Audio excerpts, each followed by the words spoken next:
Hello everyone. दोस्तों, UP triple SC के द्वारा 2026 में जितने भी एग्ज़ाम कंडक्ट कराए जाने वाले हैं, चाहे वो लेखपाल का हो, चाहे वो लोअर पीसीएस का हो, चाहे वो अन्य जो भी एग्ज़ाम वो कंडक्ट कराने वाले हैं, उनमें जो भी वो अपना सिलेबस निकाल रहे हैं हर एक एग्ज़ाम के लिए, उसमें एक टॉपिक इन्होंने मेंशन कर रखा है इतिहास के बारे में। ओके, तो इतिहास से हर एक एग्ज़ाम में इन्होंने 5 सवाल पूछने का बेसिकली एक प्रोफार्मा तैयार करके दिया हुआ है कि सिलेबस में आप देखेंगे तो उसमें लिखा हुआ है कि 5 सवाल इतिहास से आएंगे और मॉडर्न हिस्ट्री सारे सारे मतलब सारे प्राचीन हो गया, मध्यकालीन इतिहास हो गया, चाहे वो आधुनिक इतिहास हो गया, इन सारे सभी पॉइंट से मिला के, सभी आप कह लीजिए बिंदुओं से मिला के वो 5 सवाल पूछेंगे। ओके, तो बेसिकली जो इतिहास से 5 सवाल पूछे जाएंगे उन्हीं में मैंने एक सीरीज स्टार्ट किया है बेसिकली यूपी ट्रिपल एससी की पीवाई क्यूज़ को सॉल्व करने का। ओके, तो इसमें क्या कर रहा हूँ मैं, जितने भी यूपी ट्रिपल एससी आज तक जो हिस्ट्री से संबंधित टॉपिक से जो भी सवाल पीवाई क्यूज पूछा हुआ है उनको मैं एक एक करके सॉल्व करा रहा हूँ। ओके, तो आज जो ये लेक्चर है, आज का जो लेक्चर नंबर है ये 6 है। ओके, आज का लेक्चर नंबर यानी आज ये प्राचीन इतिहास का छठा लेक्चर है और आज ये लास्ट लेक्चर है प्राचीन इतिहास से संबंधित। ओके, तो आज के लेक्चर की अगर बात किया जाए तो इसमें मुख्य रूप से हम लोग 2 टॉपिक को कवर करेंगे जो कि बचा हुआ है और दोनों टॉपिक इम्पॉर्टेंट है। पहला तो ये हो जाएगा कि जो प्राचीन कालीन साहित्य और साहित्यकार हैं, यानी जो प्राचीन काल में साहित्य और एवं साहित्यकार की अगर बात किया जाए, साहित्य एवं साहित्यकार की, इन दोनों टॉपिक से संबंधित सवाल आपको देखने को मिलेंगे। ये फैक्चुअल नेचर के सवाल हैं लेकिन बहुत इंपॉर्टेंट है, इसलिए मैं पहले से ही आपको आगाह कर दे रहा हूँ जो आज का लेक्चर है वो काफ़ी इंपॉर्टेंट होने वाला है। Okay, exam point of view से बकवास वाली कोई बात यहाँ पे नहीं होने वाली है। डिटेल में प्रॉपर तरीके से मैं एक ऑर्गेनाइज तरीके से आपको जितने भी पीवाईक्यूज आए हैं उनको एक एक ऑप्शन को एलिमिनेट करके या एक एक ऑप्शन के जितने मुख्य बिंदु हो सकते हैं मैं सब कुछ आपको डिटेल में समझाऊंगा। ओके, तो पहला जो टॉपिक होगा वो प्राचीन कालीन साहित्य एवं साहित्यकार से संबंधित होगा। इसके अलावा जो दूसरा टॉपिक आज का हम लोग कवर करेंगे वो प्राचीन कालीन स्थापत्य कला से करेंगे। ओके, स्थापत्य कला की अगर बात कर लीजिए, स्थापत्य कला या आप कह लीजिए इसी में ऐड कर लीजिए चित्रकला से भी आपको सवाल देखने को मिलेगा। चित्रकला के अलावा अगर बात किया जाए तो संगीत कला से भी आपको सवाल देखने को मिलेगा, संगीत कला। ओके, तो आज हम लोग मुख्य रूप से इन 2 टॉपिक के सवालों को सॉल्व करेंगे और आज का जो लेक्चर होगा ये फाइनल लेक्चर है प्राचीन इतिहास से यानी एंशिएंट हिस्ट्री से। और इसके बाद हम लोग अब मॉडर्न पे जाएंगे क्योंकि आज के बाद अब मेडिवल उतना इंपॉर्टेंट नहीं है, सवाल तो आएगा लेकिन पहले हम लोग मॉडर्न करेंगे क्योंकि वहाँ से ज़्यादा सवाल आपको देखने को मिलेगा। तो बिना किसी देरी के हम लोग शुरुआत करते हैं आज के लेक्चर के पहले सवाल की तरफ मूव करते हैं। ओके, तो आज का जो पहला सवाल है स्टूडेंट वो क्या कह रहा है। ओके, तो आज कह रहा है, ये पहला सवाल कह रहा है कि निम्नलिखित में से कौन सी हर्षवर्धन द्वारा नहीं लिखा गया है। ओके, यानी सवाल पूछ रहा है कि हर्षवर्धन जो राजा थे उनके द्वारा इन चारों ऑप्शन में से कौन सा नहीं लिखा गया है। पहला ऑप्शन कह रहा है रत्नावली, ऑप्शन बी कह रहा है कादम्बरी, ऑप्शन सी कह रहा है प्रियदर्शिका, ऑप्शन डी कह रहा है नागानंद। ओके, और 5वां ऑप्शन है जो कि कह रहा है कोई नहीं, ये कॉमन होता है। थोड़ा सा अगर आप 4 ऑप्शनों पे देखेंगे तो बेसिकली यही कह रहा है कि रत्नावली, कादम्बरी, प्रियदर्शिका और नागानंद, इन चारों में से अगर बात किया जाए तो सवाल यही पूछ रहा है कि इनमें से हर्षवर्धन साहब जो हैं वो कौन सा नहीं लिखेंगे। तो एक एक करके हम लोग थोड़ा एलिमिनेट करने की कोशिश करते हैं। जो रत्नावली है, रत्नावली की अगर बात किया जाए तो रत्नावली जो है वो हर्षवर्धन साहब ने लिखा है। ओके, ये पॉइंट ध्यान रखिएगा, रत्नावली हो गया, प्रियदर्शिका हो गया और नागानंद जो है ये तीनों जो है ये हर्षवर्धन साहब ने लिखा हुआ है। ओके, तो कौन सा नहीं लिखा है, तो कादम्बरी इन्होंने नहीं लिखा है। तो कादम्बरी किसने लिखा है ये भी हमें जानना जरूरी है क्योंकि एग्जाम में ऐसे तो आएगा नहीं, क्योंकि हो सकता है अगले एग्जाम में आपको यही पूछ रहे कि कादम्बरी किसने लिखा है। तो कादम्बरी की अगर बात किया जाए तो कादम्बरी की जो रचना किया था वो उनका नाम है बाण भट्ट। बाण भट्ट साहब ने कादम्बरी की रचना की है। और सवाल ये आ सकता है कि बाण भट्ट कौन थे, तो ये हर्षवर्धन के दरबारी कवि थे। ओके, हर्षवर्धन साहब के जो सवाल में पूछा हुआ है, राजा हर्षवर्धन के ये दरबारी कवि थे, हर्षवर्धन के दरबारी कवि थे। कौन? कवि बाण भट्ट, दरबारी कवि। ओके, ये पॉइंट आप ध्यान रखिएगा। और इन्होंने किसकी रचना किया है, तो इन्होंने कादम्बरी की रचना किया है। यही आपका करेक्ट आंसर हो जाएगा, ऑप्शन नंबर बी। थोड़ा सा हर्षवर्धन साहब के बारे में थोड़ा सा और जान लेते हैं कि हर्षवर्धन साहब की बात किया जाए तो पिछले लेक्चर में भी मैंने इनके बारे में डिटेल में बताया था। तो हर्षवर्धन जो हैं वो पुष्यभूति वंश या वर्धन वंश के आप कह लीजिए अंतिम शासक थे। किस वंश के? पुष्यभूति वंश या कह लीजिए आप वर्धन वंश, वर्धन वंश। ओके, पुष्यभूति वंश या वर्धन वंश के ये अंतिम शासक थे, ये भी आप ध्यान रखिएगा, अंतिम शासक थे, अंतिम शासक। और इन्होंने शासन कब से कब तक किया है, अगर ये सवाल पूछे आपसे तो इनका जो शासन काल था वो 606 से लेके 647 ईस्वी तक इन्होंने शासन किया था। ओके, इन्हीं के शासन काल के दौरान एक चीनी यात्री भारत का यात्रा किया था या भारत की यात्रा किया था, तो उनका नाम क्या था। सवाल बहुत ज़्यादा पूछ लेता है कि हर्षवर्धन के काल में वो चीनी यात्री कौन था जो कि भारत की यात्रा किया था, तो उनका नाम है Hiuen Tsang, Hiuen Tsang. Okay, तो जितना पॉइंट है मैंने आपको बता दिया और ऑलमोस्ट लगभग सारे पॉइंट को मैंने कवर किया। वेन सांग साहब जो हैं वो हर्षवर्धन के कार्यकाल में या शासन काल में भारत की यात्रा किया था। अगर ये आपको याद करने में कन्फ्यूजन हो तो यहाँ पे देखिएगा हर्षवर्धन लिखा है, हर्षवर्धन के पहले ह आ रहा है और वेन सांग के भी पहले ह आ रहा है, दोनों को मैच करा दिए आपको आंसर मिल जाएगा। ओके, कभी कभी क्या होता है कि फायान या वेन सांग में कन्फ्यूजन हो जाता है कि कौन किसके शासन काल में आया था, तो ये आपको मैं एक ट्रिक बता रहा हूँ कि हर्षवर्धन के शासनकाल में जो आने वाले चीनी यात्री थे उनका नाम था वेन सांग। दोनों के शुरुआत में आप ह देख पा रहे होंगे, तो बेसिकली ह से आप याद करके रखिएगा कि वेन सांग जो है वो हर्षवर्धन के शासनकाल में या उनके समय में भारत की यात्रा किया था। इसके अलावा हर्षवर्धन साहब जो है वह पुष्यभूति वंश से बिलोंग करते थे। ओके, और इन्होंने 3 रचनाएं की थी और की थी, लेकिन यहाँ पे ऑप्शन में 3 दे रखा है, रत्नावली, प्रियदर्शिका और नागानंद, और एक ऑप्शन जो है कादम्बरी। कादम्बरी की बात किया है तो मैंने बता दिया कि बाणभट्ट साहब ने कादम्बरी की रचना किया था। बाणभट्ट साहब अगर आपसे सवाल पूछे कि कौन थे तो ये हर्षवर्धन साहब के दरबारी कवि थे। ओके, तो इस पर्टिकुलर सवाल का आपका करेक्ट आंसर हो जाएगा ऑप्शन नंबर बी। अगले सवाल पे हम लोग मूव करते हैं।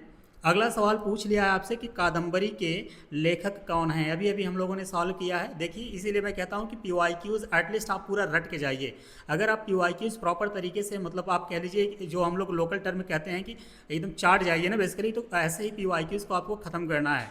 अगर PYQs को प्रॉपर तरीके से सॉल्व करके जाएंगे तो ऑलमोस्ट मान के चलिए कि मोर देन 50% सवाल आपको ऐसा लगेगा कि यहाँ कहीं ना कहीं मैंने पढ़ा हुआ है। ओके, तो कादम्बरी के लेखक कौन हैं? कालिदास साहब हैं? नहीं। कौटिल्य साहब हैं? नहीं। हर्ष साहब हैं? नहीं। हर्ष साहब 3 लिखे थे, वो मैंने आपको बता दिया कौन कौन से, रत्नावली हो गई, प्रियदर्शिका हो गया और नागानंद। तो एक ऑप्शन जो बच रहा है वो कौन है? वो बाण साहब हैं, यानी इन्हीं का पूरा नाम है बाणभट्ट। ओके, तो इसका जो करेक्ट आंसर हो जाएगा आपका ऑप्शन नंबर डी हो जाएगा। कादम्बरी के लेखक बाणभट्ट साहब हैं, ये हर्षवर्धन साहब के दरबारी कवि थे। ऑप्शन नंबर डी इसका करेक्ट हो जाएगा। अगले सवाल पे हम लोग चलते हैं। अगला सवाल क्या कह रहा है कि इतिहास के निम्नलिखित ऐतिहासिक स्रोतों पर विचार करें। ओके, इसके बाद क्या करेंगे? इसके बाद कह रहा है कि उपर्युक्त में से कौन सा स्रोत हमें गुप्त इतिहास का अध्ययन करने में मदद करता है। बेसिकली ये 4 स्टेटमेंट दे रखा है। पहला कह रहा है कि इलाहाबाद स्तंभ शिलालेख, ऑप्शन बी कह रहा है कालिदास की रचनाएं, ऑप्शन स्टेटमेंट 3 कह रहा है विशाख दत्त की मुद्रा राक्षस, और स्टेटमेंट 4 कह रहा है राजशेखर की काव्य मीमांसा। इन चारों में से पूछ रहा है कि इन चारों जो ऐतिहासिक स्रोत हैं इनमें गुप्त इतिहास के अध्ययन, यानी गुप्त काल के जो इतिहास थे उनके अध्ययन या उनके बारे में हमें जानकारी कौन कौन से स्रोत के द्वारा मिलता है। ओके, तो सबसे पहले हम ये समझने की कोशिश करते हैं कि आखिर जो ये चारों स्टेटमेंट हैं इनके इम्पॉर्टेंट फीचर कौन कौन से हैं। इसके बाद हम लोग सवाल के ऑप्शन पे आते हैं। ओके, तो पहला जो कह रहा है कि इतिहास इलाहाबाद स्तंभ शिलालेख, यानी इलाहाबाद के स्तंभ शिलालेख की अगर बात किया जाए तो मैं कलर चेंज कर देता हूँ। इलाहाबाद स्तंभ लेख की अगर बात किया जाए तो बेसिकली ये समुद्रगुप्त के बारे में जानकारी देता है। ओके, इलाहाबाद स्तंभ शिलालेख की अगर बात किया जाए तो ये समुद्रगुप्त के बारे में जानकारी देता है। क्या देता है भैया? जानकारी देता है। कौन? इलाहाबाद स्तंभ शिलालेख किसके बारे में? समुद्रगुप्त के बारे में। ओके, इसके अलावा अगर देखा जाए कि इसकी रचना किसने की थी तो इलाहाबाद स्तंभ शिलालेख की बात किया जाए तो यह शिलालेख जो है इसकी रचना जो है हरिशेण साहब ने किया था। हरिशेण। ओके, ये पॉइंट ध्यान रखिएगा, हरिशेण साहब जो थे वो इसकी रचना किए हुए थे। ओके, इसके बाद अगर हम लोग बात करें दूसरे वाले स्टेटमेंट की, जो कि कह रहा है कि कालिदास की रचनाएं या कालिदास के जो विभिन्न आप कह लीजिए कि जो रचनाएं, इसके अलावा जो इनके स्रोत थे उनके बारे में बात कर रहा है।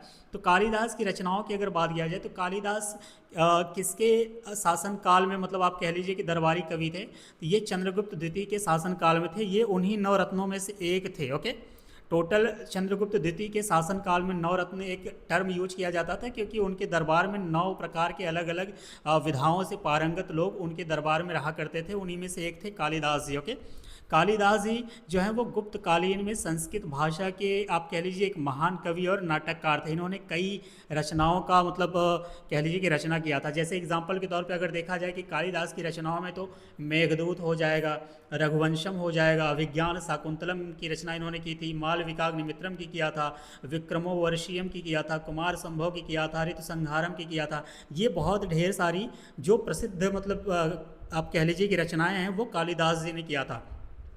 तो ये किसके काल में रहते थे? ये भी गुप्त काल के दौरान रहते थे, चंद्रगुप्त द्वितीय के दरबार में ये रहा करते थे। तो बेसिकली ऑब्वियस सी बात है कि गुप्त काल के दौरान ये रहे हैं, तो उनकी रचनाओं में गुप्त काल की जो कुछ आप कह लीजिए कि स्रोत हैं या गुप्त काल के जो इतिहास हैं वो उनकी झलक तो आपको देखने को मिलेगी ही मिलेगी। ओके, तो ये कालिदास की जो रचनाएं हैं ये भी बेसिकली आप देखेंगे तो गुप्त काल के दौरान ही किया गया है। ओके, हम लोग बात करते हैं अब स्टेटमेंट 3 की।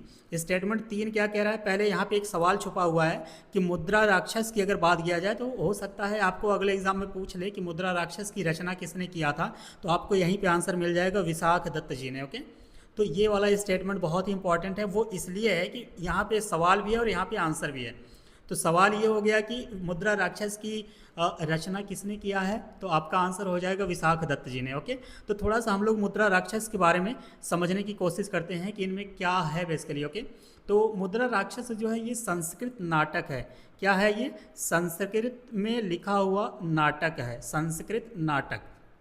ये पॉइंट ध्यान रखिएगा कि मुद्रा राक्षस की जो रचना है वो संस्कृत भाषा में की गई थी और ये किस टॉपिक पे लिखा गया है, तो ये नाटक है बेसिकली। ओके, इसके बाद अगर देखा जाए कि मुद्रा राक्षस जो है ये मुख्यतः चंद्रगुप्त मौर्य और चाणक्य, यानी चाणक्य जो उनके सलाहकार थे या प्रधानमंत्री के रूप में जाने जाते हैं वो चंद्रगुप्त मौर्य के, उनके बीच में जो राजनीतिक चातुर्य और शक्ति संघर्ष को दर्शाया गया है। कहने का मतलब ये है कि मुद्रा राक्षस में जो है वो चंद्रगुप्त मौर्य जो थे वो राजा थे और चाणक्य जो थे उनके सलाहकार थे, प्रधान सलाहकार थे।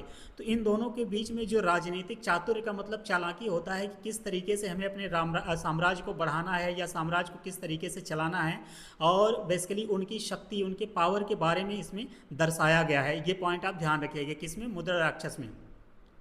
मुद्रा राक्षस के बारे में एक पॉइंट और आप जानिएगा कि यह नाटक जो है वो शीघ्र आप कह लीजिए कि सीधे गुप्त काल से संबंधित तो नहीं है, लेकिन इसके कुछ जो अंश हैं वो गुप्त काल के बारे में हमें जानकारी देते हैं, गुप्त काल के बारे में बताते हैं। ओके, तो ये भी अगर देखा जाए डायरेक्टली नहीं लेकिन इनडायरेक्टली ये भी गुप्त काल के बारे में हमें जानकारी देता है। ओके, अगला सवाल, अगला स्टेटमेंट देखते हैं। अगला स्टेटमेंट कह रहा है कि जस्ट अ मिनट, राजशेखर की काव्य मीमांसा। यहाँ भी एक सवाल छुपा हुआ है, एक आंसर छुपा हुआ है। सवाल आपसे ये पूछा जा सकता है कि काव्य मीमांसा की रचना किसने की थी, तो आंसर आपका हो सकता है राजशेखर जी ने। ओके, तो काव्य मीमांसा के बारे में थोड़ा इस साइड में डिटेल में आपको बताने की कोशिश करता हूँ कि जो काव्य मीमांसा है ना, इसमें गुप्त कालीन के काव्य व साहित्य के विषय की जानकारी हमको मिलती है। काव्य मीमांसा गुप्त कालीन के समय में अगर देखा जाए तो उस समय जो काव्य थे या उनकी साहित्य के विषय में हमको जानकारी देता है।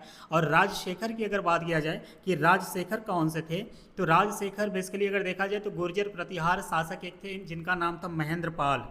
महेंद्र पाल ये कौन थे? तो ये गुर्जर प्रतिहार के शासक थे। ओके, उस डायनेस्टी से बिलोंग करने वाले एक शासक थे। और महेंद्र पाल के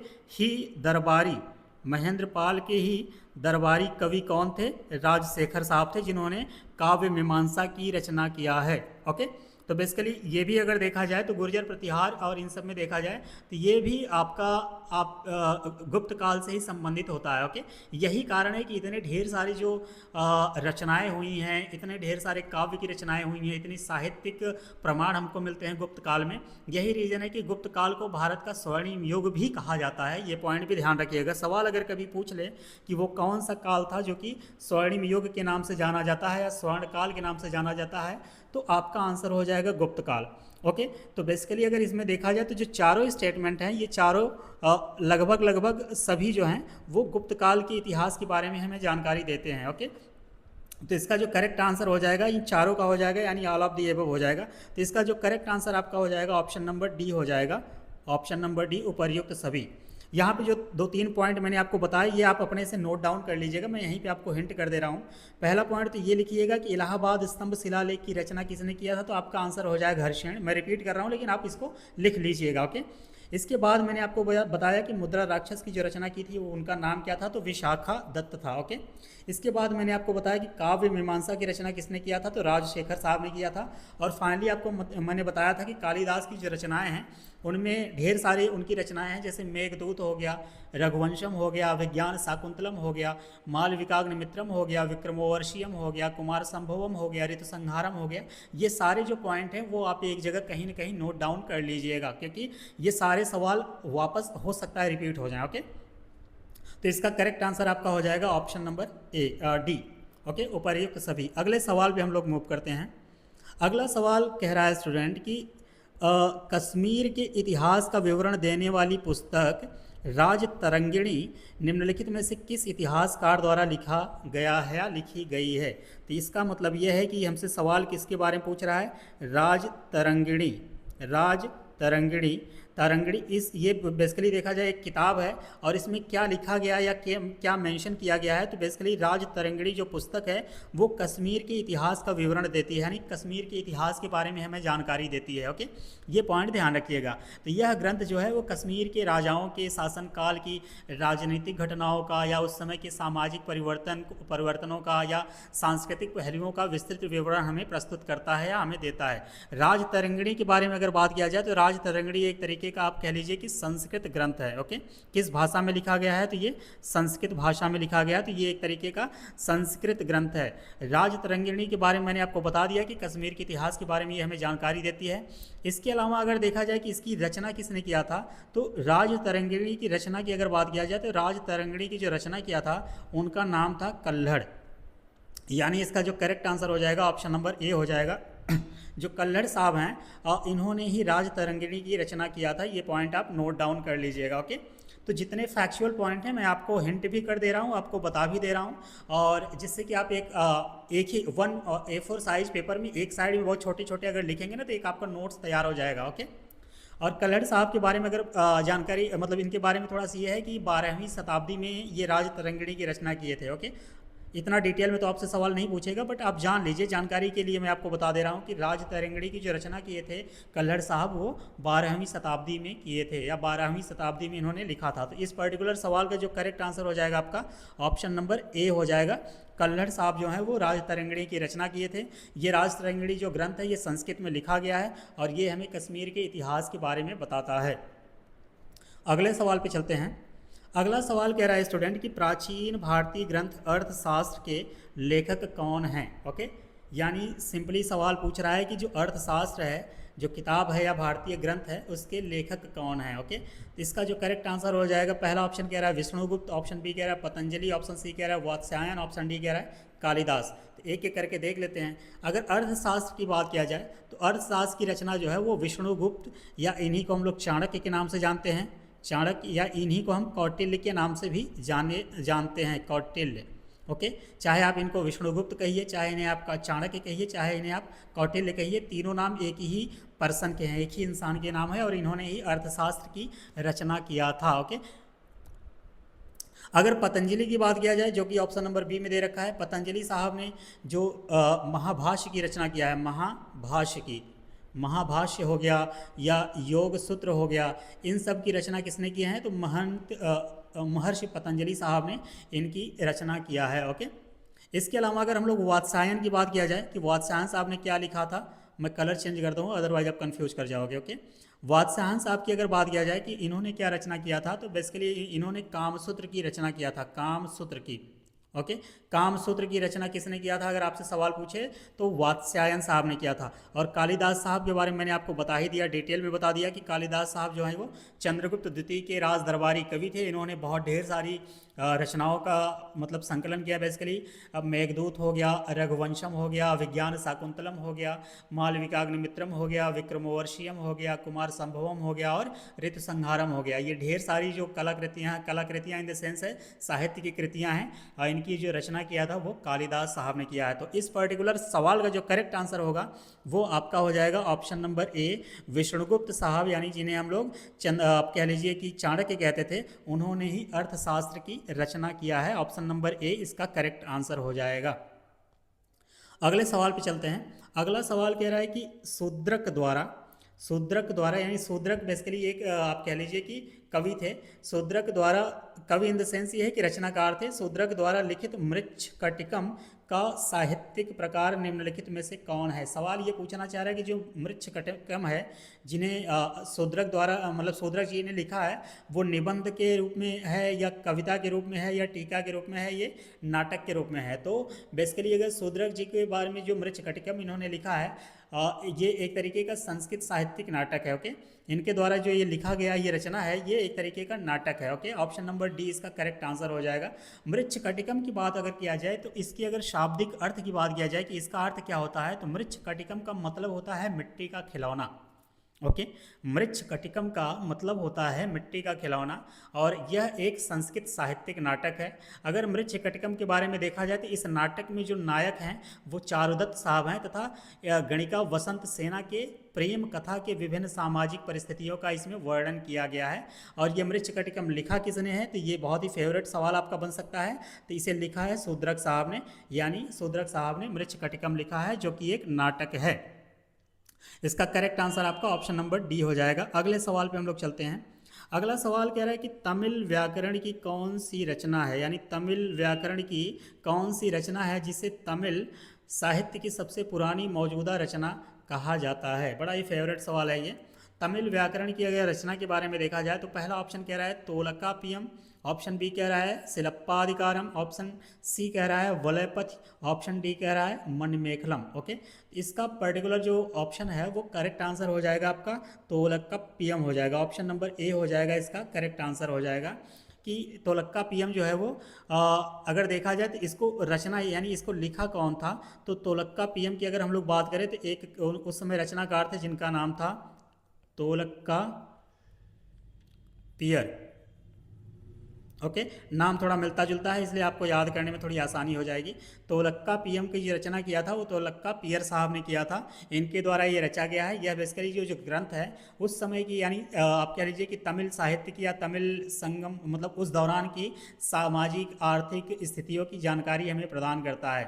ओके, ये पॉइंट ध्यान रखिएगा। और ये जो है एक तमिल व्याकरण की पुस्तक है, तोलकापियम जो है ये तमिल व्याकरण की पुस्तक है, तमिल व्याकरण की पुस्तक है। ओके, यानी तमिल व्याकरण की रचना कह लीजिए, पुस्तक कह लीजिए, ग्रंथ कह लीजिए। ओके, और ये क्या है कि तमिल साहित्य के बारे में अभी तक मौजूद सबसे पुरानी और इम्पॉर्टेंट रचना है। ओके, इसकी रचनाकार कौन से हैं, तो तोलकापियर द्वारा ये रचित है। तो इसका ऑप्शन नंबर ए जो है वो करेक्ट आंसर हो जाएगा। अगले सवाल पे हम लोग चलते हैं। अगला सवाल कह रहा है कि नीति शास्त्र यानी राजनीति के तत्व जिसमें कौटिल्य के अर्थशास्त्र का प्रारंभिक मूल पाठ शामिल है, निम्नलिखित में से किसके द्वारा लिखा गया है। सवाल यही पूछना चाह रहा है कि नीति शास्त्र जो है उसकी रचना किसने किया है। पहला ऑप्शन कह रहा है कामंदक, ऑप्शन बी कह रहा है वीरसेन, ऑप्शन सी कह रहा है विष्णुगुप्त, ऑप्शन डी कह रहा है श्रीहर्ष। ओके, तो नीति शास्त्र के बारे में अगर मैं आपको बता दूं तो इसका एक और नाम है जिसे हम लोग बोलते हैं कामंदकीय नीतिसार। ओके, कामंदकीय नीतिसार, ये इसी का दूसरा नाम है, उसी को नीतिशास्त्र भी बोलते हैं, नीतिसार भी बोलते हैं। ओके, तो ये पॉइंट आप ध्यान रखिएगा कि नीतिसार जो है इसमें यानी नीतिसार में जो है वो कौटिल्य के अर्थशास्त्र का जो प्रारंभिक मूल पाठ है वो भी शामिल किया गया है। ओके, और जो ये रचना है नीति शास्त्र बेसिकली अगर देखा जाए तो राजनीति एवं शासन पर आधारित एक प्राचीन ग्रंथ है, जिसे चाणक्य के शिष्य यानी जो इसकी रचना किए हैं वो कौटिल्य चाणक्य शिष्य ने किया था, जिनका नाम है कामंदक। यानी इसका करेक्ट आंसर हो जाएगा आपका ऑप्शन नंबर ए। कामंदक साहब ने नीतिसार की रचना किया था, जो कि कामंदक जो हैं वो कौटिल्य के आप कह लीजिए कि एक तरीके से चेला हैं, यानी कहने का मतलब उसके शिष्य हैं। किसके, ये चाणक्य साहब के हैं ओके। तो ये चाणक्य साहब के या कौटिल्य के ये शिष्य मतलब शिष्य के रूप में है, ये पॉइंट आप ध्यान रखिएगा। और इन्होंने ही रचना किया था नीति सार का। ओके, तो इसका करेक्ट आंसर आपका हो जाएगा ऑप्शन नंबर ए। अगले सवाल पे हम लोग मूव करते हैं। अगला सवाल कह रहा है कि निम्नलिखित में से किसने निरुक्त व्युत्पत्ति विज्ञान, भाषा शास्त्र और शब्दार्थ विज्ञान पर सबसे पुराना भारतीय ग्रंथ नामक पुस्तक लिखी? पहला कह रहा है महर्षि पतंजलि, ऑप्शन बी कह रहा है कालिदास, ऑप्शन सी कह रहा है श्री यस्काचार्य, ऑप्शन डी कह रहा है कल्हड़। ओके, ये पॉइंट आप थोड़ा सा ध्यान से देखिएगा। इतना लंबा ये सवाल दे दिया है कि मतलब क्या ही बताएं। सवाल फिर से एक बार हम वापस रिपीट कर रहे हैं। कह रहा है कि निम्नलिखित में से किसने निरुक्त व्युत्पत्ति विज्ञान, भाषा शास्त्र और शब्दार्थ विज्ञान पर सबसे पुराना भारतीय ग्रंथ नामक पुस्तक लिखी थी? तो ये लिखा था श्री यास्काचार्य जी ने। ओके, तो इसका जो करेक्ट आंसर हो जाएगा ऑप्शन नंबर सी हो जाएगा। श्री यास्काचार्य जी जो हैं इन्होंने ही इसकी रचना किया था। ओके, अगले सवाल पे हम लोग चलते हैं। अगला सवाल कह रहा है कि विष्णु शर्मा द्वारा लिखी गई प्रसिद्ध पुस्तक पंचतंत्र, जिसमें पशु दंत कथाएं और कहानियां शामिल हैं, मुख्य रूप से मौखिक परंपराओं से संबंधित हैं, जो मूल रूप से निम्नलिखित में से किस भाषा में लिखी गई है? यानी सवाल ये कहना चाह रहा है कि जो विष्णु शर्मा जी थे उन्होंने जो पंचतंत्र लिखा था वो किस भाषा में लिखा था? बहुत एक लाइन में आपको समझना है, तो सिंपली यही होगा। ओके, तो पहला ऑप्शन कह रहा है प्राकृत भाषा में, ऑप्शन बी कह रहा है पाली भाषा में, ऑप्शन सी कह रहा है संस्कृत में, ऑप्शन डी कह रहा है मैथिली में। तो विष्णु शर्मा जी जो हैं वो संस्कृत भाषा में इसकी रचना किए थे। विष्णु शर्मा की जो प्रसिद्ध पुस्तक है, सबसे पहले तो यही जान लीजिए कि पंचतंत्र जो है उसे लिखा किसने था, क्योंकि ये इतनी बार सवाल पूछ रहा है। ये तो यूपी पीसीएस में भी कई बार पूछ रखा है। पंचतंत्र की अगर बात किया जाए तो इसे लिखा है विष्णु शर्मा जी ने। विष्णु शर्मा जी ने इसको लिखा है, ये पॉइंट आप ध्यान रखिएगा। विष्णु शर्मा द्वारा लिखित है पंचतंत्र। और इसे 1 या 2 साल पहले अभी एक यूनेस्को या समथिंग ऐसे ही एक किताबों के बारे में बहुत आप कह लीजिए कि जो प्रसिद्ध किताबें होती हैं ना उसको संरक्षित करके रखा जाता है। मैं उस एग्जैक्ट टर्म को याद नहीं कर पा रहा हूँ, लेकिन ये पंचतंत्र जो है उसमें शामिल भी है। मैं एग्जैक्ट ये अभी याद नहीं आ रहा है मुझे, मैं अगले लेक्चर में आपको ज़रूर बता दूंगा। ये पंचतंत्र जो है वो उसमें शामिल किया गया था। ओके, तो विष्णु शर्मा द्वारा लिखा गया है ये, और ये संस्कृत भाषा में लिखा गया है। ओके, किस भाषा में? कि ये संस्कृत भाषा में लिखा गया है। और इसमें अगर देखा जाए तो पशु दंत कथाएं और कहानियां शामिल हैं पंचतंत्र में। ओके, ये पॉइंट भी आप ध्यान रखिएगा। अगले सवाल पे हम लोग चलते हैं। अगला सवाल क्या है कि प्रसिद्ध संस्कृत ग्रंथ लीलावती किस विषय पर लिखा गया है? तो सवाल ये है कि लीलावती किस विषय पे लिखा गया है, आगे मैं आपको बता दूंगा कि ये लिखा किसने है। ओके, तो लीलावती के बारे में सबसे पहले ये जान लीजिए कि लीलावती की जो रचना या किसने ये लिखा है, तो एक भारतीय गणितज्ञ थे। भारतीय गणितज्ञ जिनका नाम था बेसिकली भारतीय गणितज्ञ, जस्ट मैं क्लियर करके लिख दूं, भारतीय गणितज्ञ जिनका नाम था भास्कर द्वितीय। क्या नाम था? भास्कर द्वितीय। इन्होंने ही इसकी रचना किया था। भास्कर द्वितीय के द्वारा ही लिखा गया है जो पुस्तक, वो संस्कृत ग्रंथ है जिसका नाम है लीलावती। ओके, और बेसिकली अगर ये देखा जाए तो ये किस विषय पे है, किस विषय से संबंधित है? इसका करेक्ट आंसर आपका हो जाएगा गणित। गणित के अलावा अगर देखा जाए तो ये खगोल शास्त्र के भी संबंध में हमें बताता है। खगोल शास्त्र, गणित के अलावा गणित एंड खगोल शास्त्र के बारे में हमें जानकारी देता है लीलावती, जो कि एक संस्कृत ग्रंथ है जिसकी रचना भारतीय गणितज्ञ भास्कर द्वितीय साहब ने किया था। ओके, करेक्ट आंसर इसका ऑप्शन नंबर सी हो जाएगा। अगले सवाल पे हम लोग मूव करते हैं। अगला सवाल कह रहा है कि मालविकाग्निमित्रम जो पुस्तक है वो किसने लिखी है? अभी मैं 3-4 राउंड उस बारे में मैंने आपको बताया। पहला ऑप्शन कह रहा है कि भारवी, ऑप्शन बी कह रहा है दंडी, ऑप्शन सी कह रहा है भाष, ऑप्शन डी कह रहा है कालिदास साहब। ओके, तो ये तो मैं इतनी बार बता दिया हूँ कि मुझे उम्मीद नहीं है कि अब वापस आपको ये बताना पड़ेगा। ओके, तो लेकिन मैं बता देता हूँ कि मालविकाग्निमित्रम जो पुस्तक है इसकी रचना किए थे कालिदास साहब ने। ऑप्शन नंबर डी जो है इसका करेक्ट हो जाएगा। इसके अलावा 3 ऑप्शन और दे रखा है, थोड़ा सा उनके बारे में जान लेते हैं। दंडी साहब जो हैं, दंडी साहब ने एक किताब का नाम लिखा था जो बड़ी फेमस है, उसका नाम था दश कुमार, जस्ट अ मिनट, दश कुमार चरितम। दश कुमार चरितम की अगर बात किया जाए तो ये दंडी साहब ने लिखा है। दश और दंडी थोड़ा सा आप रिलेट करके याद करने की कोशिश कीजिएगा कि दश दंडी साहब ने लिखा है, दश कुमार चरितम दंडी साहब ने लिखा है। अगर ऐसे थोड़ा सा आप रिकॉल करेंगे ना तो एग्जाम में जैसे ही ऑप्शन आपको क्लिक करेगा आप ऑटोमेटिक सही आंसर कर जाएंगे। तो दंडी साहब ने दश कुमार चरितम को लिखा है। इसके बाद ऑप्शन नंबर ए में जो लिखा है भारवी साहब, भारवी साहब ने एक किताब लिखी थी जिसका नाम था किरातार्जुनियम, किरातार्जुनियम। ओके, ये भारवी साहब ने लिखा है। और एक पॉइंट और आप जान लीजिए, भास साहब ने जो लिखा है उसका नाम है स्वप्नवास दत्ता, स्वप्नवास दत्ता। तो चारों ऑप्शन के एक एक हमने बता दिए। मालविकाग्नि मित्रम के बारे में पूछा है जो कि कालिदास साहब ने लिखा है, तो इसका correct answer option number D हो जाएगा। दंडी साहब ने दश कुमार चरितम लिखा है, भारवी साहब ने किरातार्जुनियम लिखा है, भास साहब ने स्वप्नवास दत्ता लिखा है। ओके, अगले सवाल पे हम लोग चलते हैं। अगला सवाल कह रहा है कि अभिज्ञान शाकुंतलम किताब के लेखक कौन हैं। ओके, अभिज्ञान शाकुंतलम की बात किया जाए तो इसके लेखक कौन है? तुलसीदास जी हैं, सूरदास जी हैं, रैदास जी हैं या कालिदास जी हैं? तो अभिज्ञान शाकुंतलम की बात किया जाए तो ये कालिदास जी इसके करेक्ट आंसर हो जाएंगे। ऑप्शन नंबर सी इसका करेक्ट आंसर हो जाएगा। दो तीन किताबों के बारे में थोड़ा सा मैं आपको और बता देता हूँ, ताकि अगर एग्ज़ाम में आपके सामने अगर दिख जाए तो आप उसे कर जाएँ। ओके, जैसे कि अष्टाध्यायी, क्या नाम है? अष्टाध्यायी। अष्टाध्यायी जो किताब है या रचना जो है, इसके रचनाकार का नाम अगर पूछे आपसे तो इनका नाम है पाणिनि या पाणिन। ओके, तो इसे पाणिन साहब ने लिखा है। इसके अलावा अगर मैं आपको बताऊं तो रामायण की अगर हम बात करें तो रामायण की जो रचना किए थे उनका नाम था वाल्मीकि, वाल्मीकि साहब ने रामायण की रचना किया है। ओके, ये पॉइंट ध्यान रखिएगा। इसके अलावा अगर हम लोग बात करें महाभारत की, सवाल कभी कभी ऐसे पूछ लेता है, अगर वहाँ पे आप कंफ्यूज कर जाएंगे तो दिक्कत हो जाएगी। महाभारत, ओके, महाभारत की अगर बात किया जाए तो महाभारत की जो रचना है वो वेद व्यास साहब ने किया है, वेद व्यास साहब ने किया है।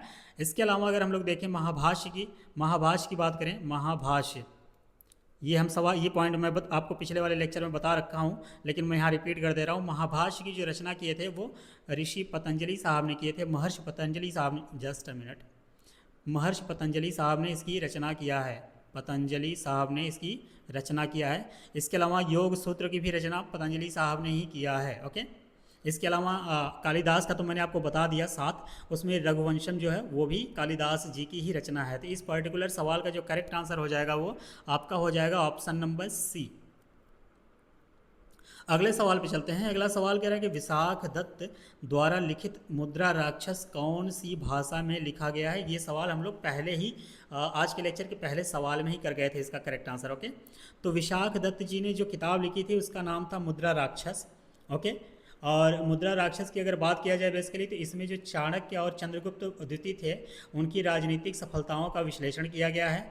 और अगर देखा जाए तो मुद्रा राक्षस किस तरीके की रचना है, तो ये एक तरीके की नाटक है। ओके, नाटक है। इसे किस भाषा में लिखा गया? तो इसे संस्कृत भाषा में लिखा गया है। आपका करेक्ट आंसर हो जाएगा ऑप्शन नंबर सी। ओके, और एक पॉइंट यहाँ पे आप ये भी जान लीजिएगा कि मुद्रा राक्षस जो संस्कृत में लिखा गया है इसका हिंदी में रूपांतरण किसने किया? हिंदी में रूपांतरण यानी इसको हिंदी में अनुवाद किसने किया है? तो उनका नाम है भारतेंदु हरिश्चंद्र। ओके, भारतेंदु हरिश्चंद्र साहब ने मुद्रा राक्षस के जो संस्कृत वाला वर्जन था उसको हिंदी में रूपांतरित किया है, हिंदी में उसका अनुवाद किया है। ओके, इस सवाल का correct answer option number C हो जाएगा। अगले सवाल की तरफ हम लोग चलते हैं। ये कह रहा है कि मेगास्थनीज जिसने भारत के बारे में प्रसिद्ध ग्रंथ इंडिका लिखी है वह मूल रूप से किस देश का था? ओके, तो सबसे पहले तो यही जान लीजिए कि इंडिका किसने लिखा है। तो इंडिका जो पुस्तक है या इंडिका जो रचना है वो किसने किया था? तो मेगास्थनीज साहब ने किया है। ओके, मेगास्थनीज साहब के बारे में थोड़ा सा ये भी जान लीजिए कि ये अगर देखा जाए तो ये चंद्रगुप्त मौर्य के दरबार में सेल्यूकस का राजदूत बन करके आए थे। तो अगला पॉइंट आपके लिए ये भी इंपॉर्टेंट हो सकता है कि मेगास्थनीज जो है वो किसके दरबार में रहते थे या किसके दरबार में आए? तो चंद्रगुप्त मौर्य के दरबार में ये आए थे। ओके, ये पॉइंट ध्यान रखिएगा। और ये चंद्रगुप्त मौर्य के दरबार में तो आए लेकिन एज अ राजदूत आए, लेकिन किसके राजदूत ये बन के आए थे? तो उसका नाम था सेल्यूकस के राजदूत के रूप में ये आए, राजदूत के रूप में ये आए। ओके, किसके दरबार में? चंद्रगुप्त मौर्य के दरबार में। ये पॉइंट भी आप ध्यान रखिएगा। और ये इन्होंने एक किताब की रचना की थी जिसका नाम है इंडिका, जो कि भारत के आप देखिए तो भारत के बारे में काफ़ी डिटेल में बात करता है। अगला पॉइंट ये है कि जो कि सवाल पूछा हुआ है, सवाल यही पूछा है कि मेगास्थनीज जो थे वो किस देश से बिलोंग करते थे, यानी वो किस देश के नागरिक थे। तो वो बेसिकली देखा जाए तो यूनान के नागरिक थे, जिसे आज के समय में ग्रीस भी कहा जाता है। तो ऑप्शन नंबर जो बी हो जाएगा वो आपका करेक्ट हो जाएगा। यहाँ पे यूनान भी अगर होता तो वो भी करेक्ट ही माना जाता। ओके, ग्रीस या यूनान के वो नागरिक थे या निवासी थे। कौन? मेगास्थनी, जिन्होंने इंडिका की रचना की और ये चंद्रगुप्त मौर्य के दरबार में आए सेल्यूकस के राजदूत बन करके। ओके, अगले सवाल पे हम लोग चलते हैं। ये थोड़ा सा इंपॉर्टेंट सवाल है, थोड़ा सा फैक्चुअल है बट थोड़ा इंपॉर्टेंट है। ओके, ये सवाल कह रहा है कि सारनाथ में धमेक स्तूप, सबसे पहला पॉइंट तो यही है, आपसे सवाल पूछ सकता है कि धमेक जो स्तूप है वो यूपी में किस जिले में है या कहाँ पे है। धमेक स्तूप की अगर बात किया जाए तो वो सारनाथ में है। ये पॉइंट सबसे पहले तो आप ध्यान रखिएगा। ओके, तो सवाल क्या कह रहा है कि सारनाथ में धमेक स्तूप के बारे में निम्नलिखित में से कौन सा गलत है। इन चारों ऑप्शनों में से अगर देखा जाए तो पूछ रहा है कौन सा गलत है। ओके, तो धमेक स्तूप के बारे में सबसे पहले हम लोग जान लेते हैं, फिर ऑप्शन पे आते हैं। पहला पॉइंट ये जानते हैं कि धमेक जो स्तूप है ये बेसिकली देखा जाए इसका निर्माण जो है मौर्य सम्राट अशोक ने करवाया था। अशोक ने, जो कि एक मौर्य सम्राट थे, मौर्य राजा थे, इन्होंने धमेक स्तूप का निर्माण कराया था। कहाँ पे कराया था? तो सारनाथ में कराया था। ओके, दूसरा पॉइंट ये जानिए कि ये ठोस गोलाकार बुर्ज की भांति ये लगता है, यानी गोलाकार इसका स्ट्रक्चर है। ओके, इसके अलावा तीसरा पॉइंट आप ये जानिएगा कि इसकी जो ऊंचाई है, ऊंचाई की अगर बात करें तो 43.6 मीटर है। ओके, ऊंचाई की अगर हम लोग बात करें तो 43.6 मीटर है। इसके अलावा अगर इसके आप कह लीजिए कि चौड़ाई की बात किया जाए तो वो 28 मीटर है। 28 मीटर ये चौड़ा भी है। कौन? धमेक स्तूप। ओके, इसके अलावा धमेक स्तूप के बारे में अगले पॉइंट की हम लोग बात करें तो धमेक स्तूप जो है इसका जो निचला हिस्सा है, यानी धमेक स्तूप का जो निचला हिस्सा है वो गुप्त मूल के पुष्पों की नक्काशी से सजा हुआ है। ओके, इसके अलावा इसकी बात और किया जाए इसके अगले पॉइंट की तरफ कि हिरण पार्क, यानी जिसे हम लोग ऋषिपत्तनम के नाम से भी जानते हैं, ये हिरण पार्क में स्थित है। कौन? धमेक स्तूप है, जहाँ पे भगवान बुद्ध ने ज्ञान प्राप्त करने के बाद अपना पहला आदेश या उपदेश दिया था। ओके, तो अपना पहला उपदेश भगवान बुद्ध ने कहाँ पे दिया था? तो वो धमेक स्तूप जो कि सारनाथ में है वहीं पे दिया था। पहला उपदेश किसने दिया था? भगवान बुद्ध ने। इतने पॉइंट आप लोग समझिएगा। अब हम लोग आते हैं सवाल पे। सवाल क्या कह रहा है, मैं रिपीट कर दे रहा हूँ। सवाल कह रहा है कि सारनाथ में धमेक स्तूप के बारे में निम्नलिखित में से कौन सा गलत है। पहला ऑप्शन कह रहा है कि स्तूप के आकार, व्यास, अच्छा, स्तूप का आधार व्यास जो है वो 28 मीटर है व्यास, और ऊंचाई जो है 43.6 मीटर है। बात बिल्कुल सही है, मैंने आपको बताया अभी कि जो धमेक स्तूप है उसकी ऊंचाई जो है वो 43.6 मीटर है और उसकी चौड़ाई जो है वो 28 मीटर है। ओके, पहला स्टेटमेंट तो आपका बिल्कुल सही है। पूछा क्या है हमसे, कौन सा गलत है। Statement number, option number B पे चलते हैं। ये कह रहा है कि निचले हिस्से के सामने वाले पत्थर पर मौर्य मूल की फूलों की नक्काशी है, यानी निचले हिस्से के सामने वाले पत्थर पर नहीं है, वो डायरेक्ट धमेक स्तूप के निचले भाग पर ही है। ओके, यानी धमेक स्तूप के निचला जो हिस्सा है वो गुप्त मूल के पुष्पों की नक्काशी से सजा हुआ है, न कि सामने वाला पत्थर सजा हुआ है। ओके, तो ये स्टेटमेंट तो आपका बिल्कुल गलत है। अगले ऑप्शन पे चलते हैं। अगला ऑप्शन कह रहा है कि इसे 2049 ईसा पूर्व में मौर्य राजा अशोक द्वारा बनाई गई थी। पुरानी संरचना को प्रतिस्थापित करने के लिए 500 ईस्वी में इसे बनाया गया है। ओके, यानी सवाल कह रहा है कि 249 ईसा पूर्व में मौर्य राजा जो अशोक द्वारा बनाई गई पुरानी संरचना थी उसको प्रतिस्थापित कर, यानी उसको रिप्लेस करके 500 ईस्वी में इसको बनाया गया था। ओके, ये भी बात आपकी बिल्कुल सही है कि इसे राजा अशोक ने बनवाया था। अगला ऑप्शन कह रहा है कि स्तूप जो है वो हिरण पार्क यानी ऋषिपत्तनम में स्थित है। बात सही है, जहाँ पे भगवान बुद्ध ने ज्ञान प्राप्त करने के लिए अपना पहला उपदेश दिया था। ये भी स्टेटमेंट आपका बिल्कुल सही है। तो पहला स्टेटमेंट सही है, ऑप्शन सी सही है, ऑप्शन डी सही है और पहला वाला सही है। तो इसका मतलब ये है कि ऑप्शन बी जो गलत है वही आपका करेक्ट आंसर हो जाएगा। क्यों? क्योंकि ये पूछा है कि इनमें से धमेक स्तूप के बारे में कौन सा गलत है। तो इसका जो ऑप्शन नंबर आप कह लीजिए कि बी है, यही आपका गलत है और यही आपका करेक्ट आंसर हो जाएगा। ओके, क्योंकि सामने वाले पत्थर में वो नक्काशी नहीं है, उसी में ही उसकी निचले वाले भाग में नक्काशी है। अगले सवाल पे हम लोग चलते हैं।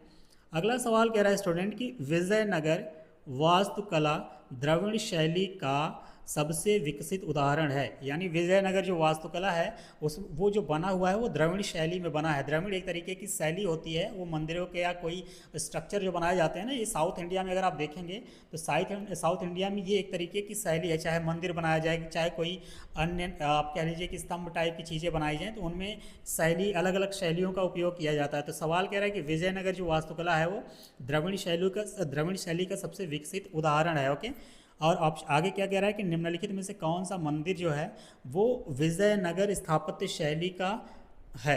सवाल यह है कि इन चारों ऑप्शन में विरूपाक्ष मंदिर, तिरुपति मंदिर, सोमनाथ मंदिर और मीनाक्षी मंदिर, इन चारों मंदिरों में जो चार ऑप्शन में दे रखा है, इनमें से कौन सा मंदिर है जो कि विजयनगर स्थापत्य शैली में बनाया गया है। तो पहला जो ऑप्शन कह रहा है विरूपाक्ष मंदिर। विरूपाक्ष की मंदिर की अगर बात किया जाए तो विरूपाक्ष मंदिर है कहाँ, तो सबसे पहले ये जान लीजिए कि विरूपाक्ष मंदिर जो है ये कर्नाटका के हम्पी में है। हम्पी में है। हम्पी कहाँ है? कर्नाटका में है। कहाँ है? कर्नाटक में। ओके, ये कर्नाटका में कर्नाटका के हम्पी में है कौन? विरूपाक्ष मंदिर। ओके, तो इसको तुंगभद्रा नदी के किनारे बनाया गया है, ये भी पॉइंट आप ध्यान रखिएगा। तो विरूपाक्ष मंदिर जो है यही इसका करेक्ट आंसर हो जाएगा। क्यों? क्योंकि इसको विजय नगर स्थापत्य शैली में बनवाया गया है या बनाया गया है। ऑप्शन नंबर ए इसका करेक्ट आंसर हो जाएगा, विरूपाक्ष मंदिर। ओके, इसके बारे में थोड़ा सा और जान लेते हैं विरूपाक्ष मंदिर के बारे में कि इसे विश्व धरोहर में शामिल किया गया है, यानी इसे यूनेस्को के द्वारा विश्व धरोहर स्थल में शामिल किया गया है। और ये जो मंदिर है विरूपाक्ष मंदिर जो है ये किसको समर्पित है? तो ये भगवान शिव को समर्पित है। भगवान शिव को, भोलेनाथ को ये समर्पित है। ओके, भगवान शिव को ये समर्पित है और ये विजयनगर स्थापत्य शैली में बनवाया गया है। ये बात भी बिल्कुल सही है। सवाल ये है कि ये है कहाँ पे या स्थित कहाँ पे है? तो ये कर्नाटक के हम्पी शहर में ये स्थित है। ओके, तो यही जो है विजयनगर स्थापत्य शैली में बनवाया गया है, यही आपका करेक्ट आंसर भी हो जाएगा। बाकी रही बात तिरुपति मंदिर की, ये कहाँ पे है? तो तिरुपति मंदिर की अगर बात किया जाए तो चित्तूर जिला एक जगह है आंध्र प्रदेश में, यानी आंध्र प्रदेश के चित्तूर जिले में है। ओके, चित्तूर ज़िला यह है कहाँ? तो ये आंध्र प्रदेश में है, वहाँ पे ये स्थित है। कौन? तिरुपाक्षी मंदिर। मीनाक्षी मंदिर की अगर बात किया जाए तो मीनाक्षी मंदिर जो है ये मदुरई में है। मदुरई कहाँ पे है? मदुरई कहाँ पे है? तो ये तमिलनाडु में है। ओके, इसके अलावा सोमनाथ मंदिर की अगर बात किया जाए तो सोमनाथ मंदिर जो है वो गुजरात में है। ओके, ये पॉइंट भी आप लोग लोकेशन भी थोड़ा थोड़ा जानते रहिएगा, हो सकता है आपको मैचिंग करा दे। जैसे यही चार ऑप्शन को एक साइड लिख दे और सामने स्टेट या वो जगह का नाम दे दे, आपसे कहे कि मैच कराइए और फिर आपको आंसर निकालना है, तो हो सकता है सवाल किसी भी तरीके से एग्जामिनर फ्रेम कर सकता है, उसके पास टोटल फ्रीडम होती है। ऐसा नहीं है कि जो सवाल आ रहा है, जो पैटर्न से आते जा रहा है वही सवाल वो फिर से वापस बनाएगा, ऐसा नहीं है। उसके माइंड में उसको खुली फ्रीडम होती है, जैसा चाहेगा वैसा सवाल बना देगा। डिपेंड करता है कि हम अपने आप को किस तरीके से प्रिपेयर करके एग्जाम में जा रहे हैं। ओके, तो जैसे चार ऑप्शन देके चार जगहों का नाम देके आपको मैच कराने को दे देगा, यही रीजन है कि चारों को मैंने आपको डिटेल में समझाने की कोशिश किया है। अगले सवाल पे हम लोग चलते हैं। अगला सवाल कह रहा है कि स्तूप के अर्धवृत्ताकार टीले के ऊपर देवताओं के निवास का प्रतिनिधित्व करने वाली बालकनी जैसी संरचना क्या कहलाती है? ओके, स्तूप के अर्धवृत्ताकार टीले के ऊपर देवताओं के निवास का प्रतिनिधित्व करने वाली जो संरचना है या बालकनी जैसी जो स्ट्रक्चर है उसको क्या कहा जाता है? पहला कह रहा है हर्मिका, ऑप्शन बी कह रहा है छत्री, ऑप्शन सी कह रहा है आपका अंडा, ऑप्शन डी कह रहा है यस्ती। ओके, तो इसका जो करेक्ट आंसर हो जाएगा वो हो जाएगा आपका ऑप्शन नंबर ए, जो हर्मिका होती है यही बालकनी के नुमा स्ट्रक्चर होती है। ये अगर देखा जाए तो देवताओं के निवास का प्रतिनिधित्व करने वाली जो बालकनी जैसी संरचना होती है वो हर्मिका होती है। और ये जो स्ट्रक्चर है ये ज़्यादातर आपको जो भगवान बुद्ध से संबंधित स्ट्रक्चर है यानी बौद्ध वास्तुकला का जो हिस्सा होता है ना वो उसमें ये चीज़ों को बनाया जाता है। क्योंकि आप देखिए पहला ही वर्ड लिखा है स्तूप, स्तूप किससे संबंधित है? तो स्तूप होता है बौद्ध धर्म से संबंधित स्ट्रक्चर होते हैं। ओके, तो हर्मिका जो है वो बौद्ध वास्तुकला का एक हिस्सा है। हर्मिका को अगर देखा जाए तो स्तूप स्तूप के शीर्ष पे रखा जाता है, यानी टॉप पे रखा जाता है इसको। जैसे आप मंदिर में कोई झंडा लगाते हैं, ठीक उसी तरीके से जो हर्मिका होती है, जब कोई स्तूप बनाया जाता है ना, तो उसके टॉप पे उसको रखा जाता है। और इसमें त्रिस्तरीय छतरी या छत्रावली बनी होती है। इसके स्ट्रक्चर को आपको देखना है, जस्ट गूगल कीजिए कि हर्मिका इन स्तूप, ऑटोमेटिक आपको दिखाएगा। ओके, तो इसका जो करेक्ट आंसर हो गया आपका ऑप्शन नंबर ए हो जाएगा। अगले सवाल पे हम लोग चलते हैं। अगला सवाल कह रहा है कि त्रिरश्मि बौद्ध गुफा परिसर जो है, जहां 3 नई गुफाएं खोजी गई हैं, किस राज्य में स्थित है? यानी ये जब सवाल आया था तो उस समय के ये करंट में रहा होगा। ओके, त्रिरश्मि बौद्ध गुफा जो परिसर है, जहां 3 नई गुफाएं खोजी गई हैं, किसके द्वारा खोजी गई हैं? तो ASI के द्वारा खोजी गई हैं। ASI को क्या बोलते हैं? भारतीय पुरातत्व सर्वेक्षण। ओके, तो सवाल क्या पूछ रहा है कि ये जो गुफा है या परिसर जो है, ये किस राज्य में स्थित है? तो ये जो परिसर है बेसिकली त्रिरश्मि बौद्ध गुफा परिसर, ये है नासिक में। नासिक में है ये। और नासिक कहाँ है? तो नासिक जो है वो महाराष्ट्र में है। नासिक जो है महाराष्ट्र में है। यही रीज़न है कि इसका करेक्ट आंसर आपका ऑप्शन नंबर ए हो जाएगा कि त्रिरश्मि बौद्ध गुफा जो है परिसर, ये कहाँ पे है? तो ये महाराष्ट्र में है। अच्छा, त्रिरश्मि गुफाओं के बारे में थोड़ा सा आप एक्स्ट्रा जान लीजिए। किसके बारे में? त्रिरश्मि गुफाओं के बारे में या गुफा के बारे में। जो ये गुफाएं हैं ना, बेसिकली ये पांडव लेनी गुफा के नाम से भी जाने जाती हैं, यानी आल्सो नोन एज पांडव लेनी गुफा। ओके, सवाल आपसे ये पूछ सकता है कि 4 ऑप्शनों में से पांडवलेनी गुफा के नाम से भी किसे जाना जाता है? तो आपका आंसर हो जाएगा त्रिरश्मि गुफा। ओके, ये सभी जो गुफाएं हैं, ये 2री से लेकर 6ठी शताब्दी ईसा पूर्व में निर्मित की गई हैं। कौन? त्रिरश्मि बौद्ध गुफाएं। ओके, ये पॉइंट ध्यान रखिए। ये है कहाँ? तो ये नासिक में है। इसका करेक्ट आंसर आपका ऑप्शन नंबर ए हो जाएगा। अगले सवाल पे हम लोग मूव करते हैं। अगला सवाल कह रहा है कि निम्नलिखित में से कौन सा एक अनुचित युग्म है? यानी इनमें चारों ऑप्शनों में से कौन सा गलत मैच कराया गया है? ओके, तो पहला ऑप्शन कह रहा है कि हम्पी स्मारकों का समूह जो है उसे विजयनगर राजवंश के द्वारा बनवाया गया है। ये बात बिल्कुल सही है। हम्पी स्मारक हैं कहाँ? तो ये कर्नाटका में है। ओके, ये कर्नाटका में, हम्पी एक जगह है जो कि कर्नाटका में है। अगला वाला ऑप्शन जो कह रहा है कि लिंगराज जो मंदिर है, इसे सोमवंशी राजवंश ने बनवाया था, तो ये बात भी बिल्कुल सही है। लिंगराज मंदिर है कहाँ? तो ये भुवनेश्वर में है। कहाँ है भैया? ये भुवनेश्वर में है। भुवनेश्वर में है। ये है कहाँ पे? तो ये उड़ीसा में एक जगह है। ओके, उड़ीसा में है। OR मैं लिख दिया हूँ, इसका मतलब और नहीं है, उड़ीसा है। शॉर्टकट में लिख दे रहा हूँ, बोल रहा हूँ इसलिए मैं शॉर्टकट लिख दे रहा हूँ। अगर मुझे प्रॉपर लिखना होता तो मैं इसको फुल फॉर्म में ही लिखता। ओके, मैं बोल रहा हूँ तो आप ऑटोमेटिक इसको समझ जाएंगे। तो लिंगराज जो मंदिर है ये भुवनेश्वर में है, उड़ीसा जो कि उड़ीसा में पड़ता है। और इसे बनवाया किसने था? तो सोमवंशी राजवंश ने इसको बनवाया था। अगला क्या कह रहा है कि खजुराहो मंदिर। खजुराहो मंदिर की अगर बात किया जाए तो इसे चोल राजवंश ने बनवाया था? नहीं, ये स्टेटमेंट आपका रॉन्ग हो जाएगा, क्योंकि खजुराहो मंदिर जो है इसे बनवाया था चंदेल शासकों ने। इसे चंदेल शासकों के द्वारा बनवाया गया है। चंदेल शासकों के द्वारा इसको बनवाया गया है। और कब से कब बनवाया गया था? 950 से 1050, यानी 950 से लेके 1050 ईस्वी के मध्य इसको बनवाया गया है। किसको? खजुराहो मंदिर को। ये है कहाँ पे? अगला सवाल आपका यही हो सकता है कि खजुराहो जो मंदिर है ये है कहाँ? तो ये बेसिकली छतरपुर ज़िले में है। छतरपुर जिला ये है कहाँ? तो ये मध्य प्रदेश में है। छतरपुर जिला में है। कौन? खजुराहो मंदिर। ये है कहाँ? तो ये मध्य प्रदेश में है, एमपी में है। एमपी के छतरपुर जिला में है। इसकी अगर वास्तुकला की बात किया जाए, यानी खजुराहो मंदिर की जो आप कह लीजिए वास्तुकला कैसी है, तो इसकी जो वास्तुकला है वो कैसी है? तो नागर शैली में है। नागर शैली ये एक तरीके की शैली होती है, जो कि स्ट्रक्चर जो बनते हैं ना, जैसे कि ब्रिटिश जो बनाते थे उनका स्ट्रक्चर कुछ अलग था, जो मुग़ल बनाते थे उनका कुछ अलग स्ट्रक्चर था। तो ठीक उसी तरीके से जो खजुराहो मंदिर बनाया गया है वो नागर शैली में बनाया गया है। नहीं, एक तरीके का बनाने की ये शैली होती है। और खजुराहो मंदिर को अगर देखा जाए तो यूनेस्को ने इसे 1986 में विश्व धरोहर स्थल का दर्जा दे दिया था। ओके, ये पॉइंट आप ध्यान रखिएगा। इसे बनवाया किसने था? चंदेल शासकों ने। यहाँ पे चोल राजवंश दे रखा है, यही रीज़न है कि इसका करेक्ट आंसर ये नहीं है।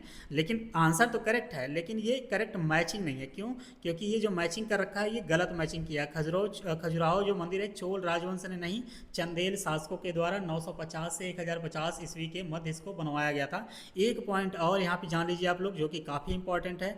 ये पॉइंट आपका बनता है यहाँ कि खजुराहो जो मंदिर है किस धर्मों के बारे में, मतलब किस धर्मों के बारे में हमें जानकारी देता है। तो ये अगर देखा जाए तो ये हमें वैष्णव धर्म के बारे में बताता है, या ये शैव धर्म यानी जी भगवान शिव की जो पूजा उपासक होते हैं उनके बारे में बताता है, ये शाक्त के बारे में बताता है। इसके अलावा ये जैन से भी संबंधित पॉइंट हमें बताता है। तो ये बेसिकली अगर देखा जाए तो ये सभी जो प्रमुख भारतीय मूल धर्म हैं, जैसे एग्जांपल में मैंने आपको बता दिया कि वैष्णव धर्म हो गया, शैव धर्म हो गया, शाक्त हो गया या जैन हो गया, इन सभी से जो खजुराहो मंदिर है वो संबंध अपना रखता है। ओके, ऐसे अगर आपसे सवाल करके फ्रेम कर दिया जाए कि खजुराहो मंदिर हिंदू धर्मों से मतलब संबंधित है, या आप कह लीजिए कि जैन धर्मों से है या मुस्लिम धर्मों से, अगर कोई एक पर्टिकुलर ऐसे स्टेटमेंट दे देगा तो वो स्टेटमेंट आपका गलत हो जाएगा। ये विभिन्न धर्मों से संबंधित है। यानी खजुराहो मंदिर में अगर देखा जाए तो वैष्णव उपासक भी जा सकते हैं, शैव उपासक भी जा सकते हैं, जैन लोग भी जा सकते हैं, शाक्त लोग भी जा सकते हैं। ओके, ये पॉइंट आप इम्पॉर्टेंट है।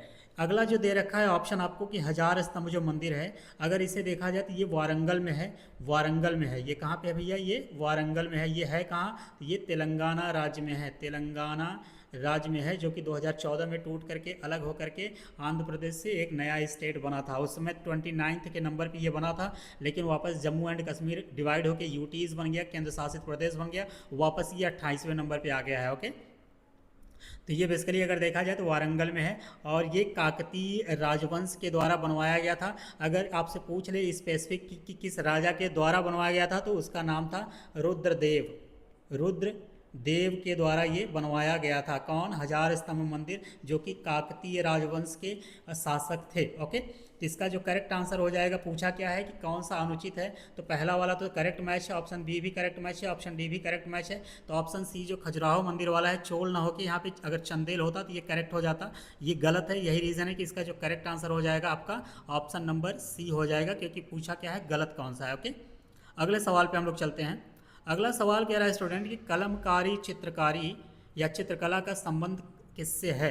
ओके, कलमकारी चित्रकला की अगर बात किया जाए तो बेसिकली ये एक तरीके की आप कह लीजिए कि हस्त निर्मित चित्रकला है। ओके, तो कलमकारी जो चित्रकला है, अगर इसकी बात किया जाए तो दक्षिण भारत में एक राज्य है जो कि आंध्र प्रदेश है, वहाँ पे ये बहुत ज़्यादा फेमस है। ओके, तो ये आंध्र प्रदेश में भी बहुत ज़्यादा फेमस है। ये हस्त निर्मित चित्रकला जो है, ये कलमकारी सूती कपड़े पर रंगीन ब्लॉक से छाप करके इसको बनाई जाती है। और इसमें अगर देखा जाए तो नेचुरल रंगों का उपयोग किया जाता है। और इसमें अगर वो वास्तव में इस कला की जो विषय वस्तु है अगर देखा जाए, यानी इसमें किस तरीके की चीज़ों को छपाई की जाती है, तो वो हिंदू पौराणिक कथाओं से संबंधित हो सकता है, या देवताओं से संबंधित हो सकता है, चाहे जानवरों से संबंधित, फूलों या प्राकृतिक दृश्य यानी नेचुरल जो विजुअल्स होते हैं उस पर भी ये आधारित होता है। कोई एक पर्टिकुलर ऐसा नहीं है कि किसी एक चीज़ के बारे में इसमें जो है कलाकारी की जाती है। ये कई मल्टीपल डायमेंशंस को ये कवर करता है। ओके, तो हम लोग आते हैं ऑप्शन पे। ऑप्शन क्या कह रहे हैं कि उत्तर पूर्व भारत में यानी नॉर्थ ईस्ट इंडिया में बांस हस्त शिल्प पर एक हस्त निर्मित चित्र है। ऑप्शन बी कह रहा है कि उत्तर पश्चिम भारत में हाथ से चित्रित सजावटी रेशमी कपड़ों की बात कर रहा है। ऑप्शन सी कह रहा है कि भारत के पश्चिमी हिमालयी क्षेत्र में एक ब्लॉक चित्रित ऊनी कपड़े के बारे में बात कर रहा है। ऑप्शन डी कह रहा है कि दक्षिण भारत में हाथ से रंगा हुआ सूती कपड़े के बारे में बात कर रहा है। तो आपका जो करेक्ट आंसर हो जाएगा यही हो जाएगा कि जो कलमकारी चित्रकला होती है ये दक्षिण भारत में हाथ से रंगे सूती कपड़ों पर बनाया जाता है। सवाल ये आ सकता है कि दक्षिण भारत में ये स्पेसिफिकली कहाँ पे बनाया जाता है, तो ये आंध्र प्रदेश में इसका बहुतायत में यूज किया जाता है। तो इसका जो करेक्ट आंसर हो जाएगा आपका ऑप्शन नंबर डी हो जाएगा। अगले सवाल पे हम लोग चलते हैं। अगला सवाल कह रहा है कि खजुराहो समूह के प्रसिद्ध स्मारक किस राज्य में हैं। अभी अभी हमने किया था ये सवाल। जो खजुराहो समूह या खजुराहो जो मंदिर है जिसे चंदेल शासकों ने बनवाया था, ये बेसिकली जो ये मैंने आपको बताया कि है कहाँ पे, जो खजुराहो वाला मंदिर है। तो खजुराहो मंदिर के बारे में मैंने आपको बताया, तो ये है कहाँ पे भैया, तो ये मध्य प्रदेश में है। ओके, कहाँ पे भैया? ये मध्य प्रदेश में है। और मध्य प्रदेश में और स्पेसिफिक अगर ये पूछ ले कि मध्य प्रदेश में किस जिले में है, तो ये छतरपुर जिले में है। किस जिले में है भैया? छतरपुर जिले में है। छतरपुर जिले में है। आज पता नहीं क्यों भैया भैया बहुत आप लोगों के लिए आ रहा है। ओके, तो ये छतरपुर जिले में है। ओके, ये पॉइंट ध्यान रखिएगा। ये किस मतलब किस राज्य में है? तो ये एमपी में है, यानी मध्य प्रदेश में है। ओके, तो इसका करेक्ट आंसर आपका हो जाएगा ऑप्शन नंबर बी। खजुराहो समूह में एक बड़ा ही इंपॉर्टेंट मंदिर है जिसका नाम है कंदरिया महादेव मंदिर। कंदरिया महादेव मंदिर, कंदरिया महादेव मंदिर। ये मंदिर जो है ना, ये खजुराहो का जो स्ट्रक्चर है, खजुराहो मंदिर के ही में ये आता है। यानी खजुराहो मंदिर का जो ये समूह कह रहा है ना, समूह का मतलब हो गया ग्रुप। कोई एक पर्टिकुलर मंदिर वहाँ तो है नहीं, वहाँ पे मल्टीपल मंदिर है। उन्हीं में से एक मंदिर है आपका कंदरिया महादेव मंदिर, जो कि बहुत ही फेमस है। ओके, तो ये बेसिकली उसी खजुराहो समूह में ही है। अगर आपसे ये सवाल पूछे कि कंदरिया महादेव मंदिर किस राज्य में है, तो आपका आंसर ऑब्वियस सी बात है कि आपको पता है कि मध्य प्रदेश में है। ये पूछे कि ये किस स्पेसिफिक जगह पे है, तो आपका आंसर हो जाएगा ये छतरपुर में है। और छतरपुर के ये खजुराहो समूह का एक हिस्सा है। ओके, और सब खजुराहो समूह को मैंने आपको बता ही दिया पिछले सवाल में कि इसे इन मंदिरों का निर्माण किस वंश ने या किस राजवंश या किस शासकों ने कराया था, तो वो चंदेल शासकों ने इसका निर्माण कराया था। कौन? चंदेल शासकों के द्वारा, चंदेल शासकों के द्वारा इसका निर्माण करवाया गया था। ओके, ये पॉइंट आप ध्यान रखिएगा क्योंकि सवाल ये कभी भी वापस आ सकते हैं, इसीलिए मैं बार बार हर पॉइंट पे ज़्यादा जोर दे रहा हूँ जो कि ज़्यादा इंपॉर्टेंट हैं। ओके, अगले सवाल पे चलते हैं हम लोग। अगला सवाल कह रहा है डैश मंदिर एलोरा महाराष्ट्र में स्थित एक प्राचीन हिंदू मंदिर है जो चट्टानों को काट कर बनाए गए सबसे बड़े मंदिरों में से एक है। ओके, यानी इन चारों ऑप्शन की बात कर रहा है। पहला कह रहा है पातालेश्वर, ऑप्शन बी कह रहा है भैरव, ऑप्शन सी कह रहा है दूधनाथ, ऑप्शन डी कह रहा है कैलाश। ओके, तो सवाल है कि इन चारों ऑप्शन में से वो कौन सा मंदिर है जो कि एलोरा महाराष्ट्र में है। सबसे पहले तो ये जान लीजिए कि एलोरा है कहाँ, तो ये महाराष्ट्र में है। जब आप मुंबई जाते हैं ना, तो वहाँ से जो इंडिया गेटवे ऑफ इंडिया है, तो वहाँ से आप जब बोटिंग करते हैं ना, तो वो एलोरा आपको लेके जाते हैं दिखाने के लिए। वहाँ से आई थिंक ये 20 किलोमीटर के रफली आसपास डिस्टेंस पे आपको देखने को मिलेगा। तो वहाँ पे ढेर सारी गुफाएं हैं जो कि महाराष्ट्र में है। मुंबई जो लोग जाते हैं तो वहाँ पे देख सकते हैं इसको। तो वहाँ पे एक मंदिर है जिसका नाम है कैलाश मंदिर। ओके, यानी ऑप्शन नंबर जो डी में दे रखा है कैलाश मंदिर, ये मंदिर जो है ये एलोरा महाराष्ट्र में स्थित है। और ये एक प्राचीन हिंदू मंदिर है जो कि चट्टानों को वहाँ पे काट करके बनाए गए सबसे बड़े मंदिरों में से एक है। ओके, इसका करेक्ट आंसर आपका हो जाएगा ऑप्शन नंबर डी। इसी को कैलाशनाथ मंदिर के नाम से भी जाना जाता है। कैलाशनाथ मंदिर, कैलाशनाथ मंदिर के नाम से भी इसको जाना जाता है। और अगर सिंगल यानी एकाश्मक मंदिर की बात किया जाए, यानी सिंगल एक बार में बना हुआ पूरा टोटल मंदिर हो बिना तोड़े ताड़े, तो वो दुनिया में सबसे बड़ा एकाश्मक मंदिर के रूप में यही मंदिर है। ओके, इसका निर्माण जो है कैलाश मंदिर के निर्माण की अगर हम लोग बात कर लें कि कैलाश मंदिर का निर्माण कब हुआ था, तो इसका निर्माण जो है वो 8वीं शताब्दी में राष्ट्रकूट राजाओं के द्वारा किया गया था। ओके, कैलाश मंदिर यानी अगर आपसे सवाल पूछे कि एलोरा यानी जो महाराष्ट्र में एलोरा मंदिर है, वो बेसिकली जो ग्रुप है उसे किसने आप कह लीजिए कि इसका निर्माण करवाया था, तो वो राष्ट्रकूट शासकों के द्वारा करवाया गया था। किसके द्वारा? राष्ट्रकूट शासकों के द्वारा इसका निर्माण करवाया गया था। और इन्हीं शासकों में से एक शासक का नाम था जिनका नाम था कृष्ण प्रथम। क्या नाम था भैया? कृष्ण प्रथम। इन्हीं कृष्ण प्रथम के द्वारा ये कैलाशनाथ मंदिर का निर्माण कराया गया था जो कि राष्ट्रकूट शासक थे। ओके, ये पॉइंट आप ध्यान रखिएगा। इसका करेक्ट आंसर हो जाएगा ऑप्शन नंबर डी। अगले सवाल पे हम लोग चलते हैं। अगला सवाल कह रहा है कि मथुरा कला स्कूल जो है वो कब अपने शिखर पर पहुंचा। ऑप्शन ए कह रहा है कि वैदिक काल में, ऑप्शन बी कह रहा है कि मौर्य काल में, ऑप्शन सी कह रहा है मुगल काल में, ऑप्शन डी कह रहा है कुषाण काल में। तो मथुरा कला जो है या मथुरा कला जो स्कूल है वो कुषाण काल में अपने टॉप पे पहुंचा, अपने पीक पे पहुंचा। यानी सबसे ज़्यादा इसकी अगर विकास की बात किया जाए तो वो कुषाण काल में ही मथुरा कला का हुआ था। ओके, तो इसका ऑप्शन नंबर डी हो जाएगा। मथुरा कला का अगर बात किया जाए, यहाँ पे सिंपली थोड़ा और स्पेसिफिक पॉइंट को समझने की कोशिश करते हैं। मथुरा कला की अगर बात किया जाए तो इसका जो जन्म हुआ है वो कनिष्क के समय में हुआ।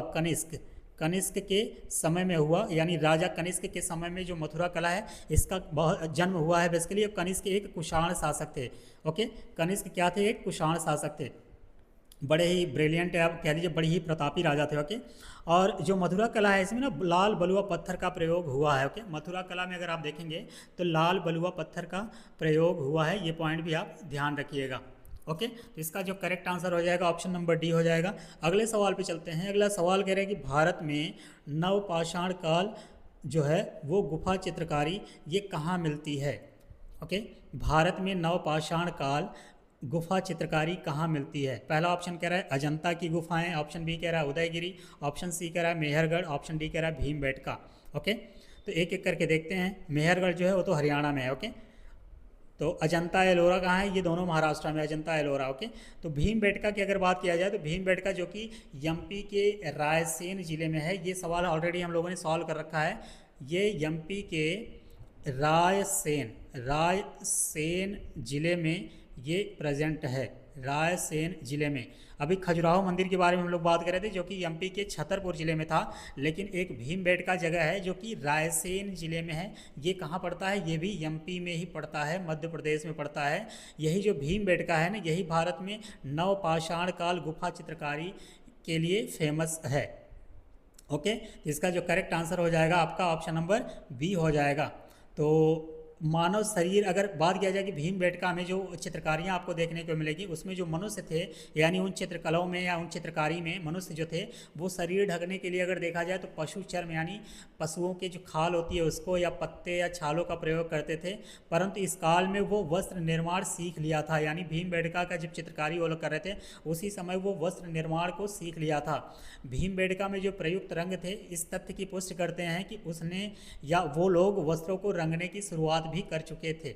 ओके, तो बेसिकली जो नवपाषाण की काल की गुफा चित्रकारी है वो कहाँ पे आपको देखने को मिलती है, वो भीमबेटका में देखने को मिलती है जो कि रायसेन जिले में है, मध्य प्रदेश के। बड़ा ही फेमस जगह है ये। ओके, इतिहास अगर आप बहुत डिटेल में पढ़ना चाह रहे हैं तो Bhimbetka one of the finest point आपको मिलेगा, क्योंकि यहाँ पे बहुत ज़्यादा पॉइंट आपको देखने को मिलेंगे। अगले सवाल पे हम लोग चलते हैं। अगला सवाल कह रहा है कि प्रागैतिहासिक काल की चित्रकारी वाली प्रसिद्ध पंचमुखी गुफाएं निम्नलिखित में से किस जिले में हैं। ओके, प्रागैतिहासिक काल में जो चित्रकारी हुई थी उसमें एक पंचमुखी गुफा है, वो किस जिले में स्थित है। पहला कह रहा है मिर्ज़ापुर, ऑप्शन बी कह रहा है वाराणसी, ऑप्शन सी कह रहा है सोनभद्र, ऑप्शन डी कह रहा है चंदौली। तो इसमें अगर देखा जाए पंचमुखी गुफाओं की अगर बात किया जाए, जस्ट अ मिनट, पंचमुखी गुफाओं की अगर हम लोग बात करें तो ये उत्तर प्रदेश के सोनभद्र जिले में आपको देखने को मिलेगा। इसका करेक्ट आंसर आपका ऑप्शन नंबर सी हो जाएगा। ओके, ये बेसिकली जो जगह है यानी जो पंचमुखी गुफा है ये विंध्याचल और कैमूर जो श्रेणी की गुफाएं हैं वहाँ आश्रमों में स्थित है, और लगभग ये 250 रॉक कला पेंटिंग से बना हुआ है, यहाँ पे देखने को मिलता है। ओके, तो ये कहाँ पे है भैया, ये सोनभद्र जिले में है, जो कि वो जिला है यूपी का, उत्तर प्रदेश का ये वो जिला है जो 4 राज्यों से अपना सीमा साझा करता है। कौन कौन, बिहार, झारखंड, एमपी और छत्तीसगढ़। यानी बिहार से जो अलग हुआ तो झारखंड हुआ, एमपी से जो अलग हुआ यानी छत्तीसगढ़ हुआ। ये चारों यानी पेरेंट और बेटा ये दोनों, यानी चारों का मतलब ये है कि मध्य प्रदेश से अलग हुआ छत्तीसगढ़, इसका मतलब ये है कि वो डाइवोर्स वाली बात नहीं कर रहा हूँ, बेसिकली ये है कि उसके बेटे को मैं ऐसे एज अ बेटे समझा रहा हूँ। तो ये बिहार, झारखंड, छत्तीसगढ़ और मध्य प्रदेश, जिन चारों राज्यों से जो जिला टच करता है यूपी का वो आपका सोनभद्र ही है। और सोनभद्र ही इकलौता जिला है जो यूपी में वो सबसे ज़्यादा जिलों से मतलब सबसे ज़्यादा राज्यों से सीमा साझा करता है। ओके, तो जो पंचमुखी गुफा है वो सोनभद्र में ही है। तो उम्मीद करते हैं दोस्तों ये लेक्चर और ये सीरीज आपको अच्छी लगी होगी। आज हम लोग एंशियंट हिस्ट्री यानी प्राचीन भारत के जितने प्राचीन इतिहास के जितने भी सवाल आए हुए थे यूपी SSSC के द्वारा पूछे गए थे अभी तक, उनको आज हम लोगों ने फिनिश कर लिया है। ओके, तो एक हम लोगों के लिए एक अचीवमेंट है।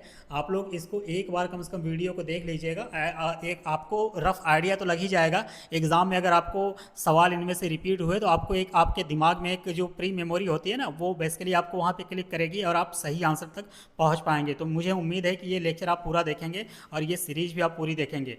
ओके, तो आप सभी लोग यहाँ तक बने रहे इसके लिए बहुत बहुत धन्यवाद। अब हम लोग मिलते हैं किसी जीएस वाले नए सेक्शन से। उम्मीद करता हूँ कि मैं आधुनिक भारत को ही शुरू करूँगा, अगर आधुनिक भारत नहीं किया तो मैं इंडियन पॉलिटी को शुरू करूँगा। बाकी कंप्यूटर वाला सेक्शन तो चल ही रहा है, कंप्यूटर के सेक्शन के साथ साथ एक मैं जीएस की पोर्शन को भी कवर करने की कोशिश कर रहा हूँ, क्योंकि यूपी स्पेशल के जितने भी PYQs आए हैं उसको ऑलरेडी मैंने सॉल्व करके अपलोड कर रखा है। आप सिंपली इस चैनल पे जाइएगा, वैली ऑफ सिविल सर्विसेज के इस चैनल पे आप देखेंगे तो आप सर्च करेंगे यूपी स्पेशल टॉपिक और यूपी ट्रिपल एससी एग्ज़ाम 2026, तो ऑटोमेटिक वो आपको प्लेलिस्ट दिख जाएगी। आप अगर देखना चाहेंगे तो उसको जाके वहाँ पे देख सकते हैं। ऑलमोस्ट मैंने उसको 11-12 लेक्चर में कवर किया है और बहुत ही अच्छे तरीके से मैंने कवर किया है, डिटेल मैप के साथ किया है।